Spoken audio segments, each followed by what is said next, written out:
Magandang umaga, Pilipinas. Narito ang latest sa lagay po ng ating panahon at update sa bagyo na minomonitor natin sa loob ng ating area of responsibility. Lumakas pa nga po itong si Bagyong Nando at kanina nga po, based sa ating latest analysis, nakita ang kanyang sentro sa layong 1,075 kilometers silangan huyan ng Central Luzon. Taglay ang lakas ng hangin umaabot sa 75 kilometers per hour near the center at gustiness na umaabot sa 90 kilometers per hour.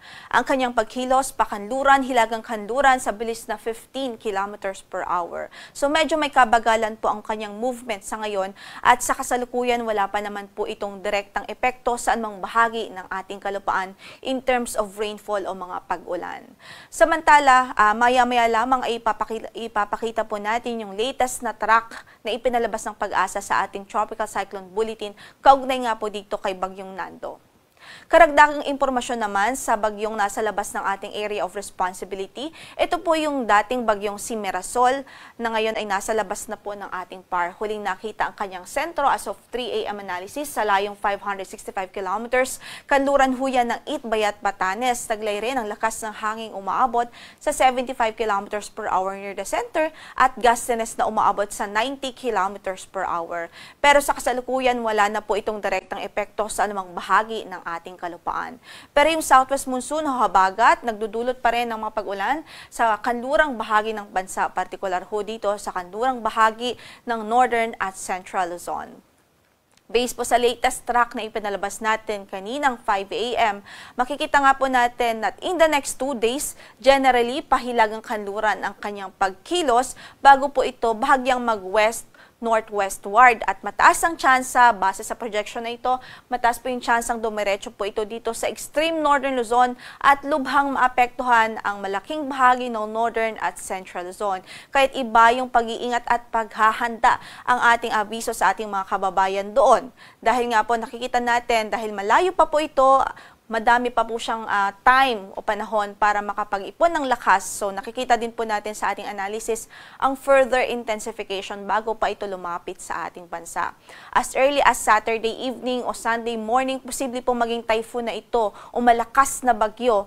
At dahil nga po dyan, posible din na Saturday pa lang ay may signal na po tayo sa ilang bahagi ng northern at central Luzon para din may sapat na lead time tayo para sa ating paghahanda. At dahil nakikita din po natin na lalawak pa ang sirkulasyon nitong bagyo habang nasa Philippine Sea siya.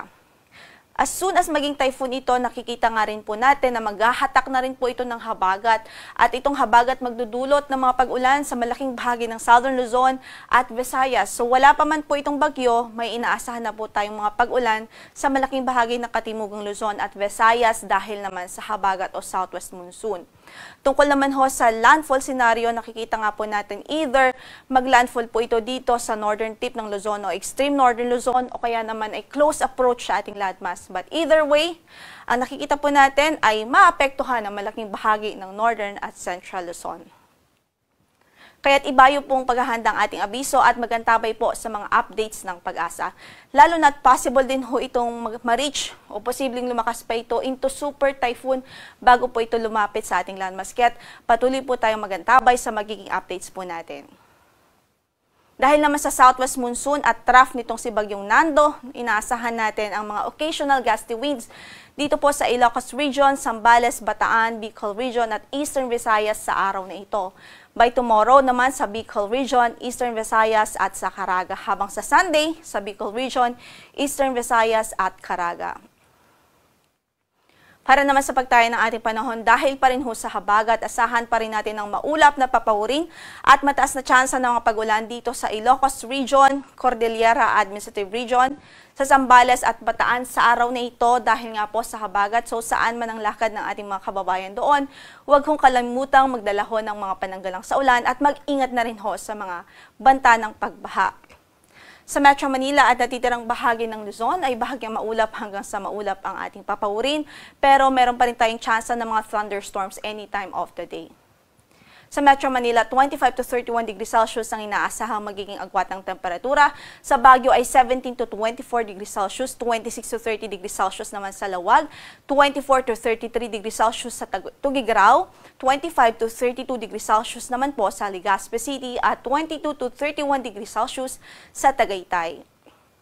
Improved weather naman ang inaasahan natin ngayon sa malaking bahagi ng Kabisayaan at Mindanao. Maliban ho yan sa mga thunderstorms, mga localized thunderstorms any time of the day. Kaya saan pa rin ng ating lakad, magdala pa rin ho tayo ng payong.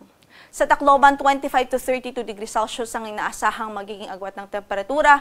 Sa Iloilo ay 24 to 31 degrees Celsius. Sa Puerto Princesa, 25 to 32 degrees Celsius. 24 to 32 naman sa Cagayan de Oro at 25 to 33 degrees Celsius sa Davao City, habang sa Zamboanga City ay 24 to 32 degrees Celsius. Sa kasalukuyan, wala pa naman po tayong gale warning sa anumang bahagi ng ating mga karagatan o baybaying dagat. Moderate o kanaptaman ang magiging pag-alon sa malaking bahagi ng Northern at Central Luzon, habang banayad naman hanggang sa katamtaman sa natitirang bahagi pa ng ating kapuluan. Ang sunrise natin for today is 5:45 in the morning at lulubog ang araw mamaya sa ganap na alas 5:55 ng hapon.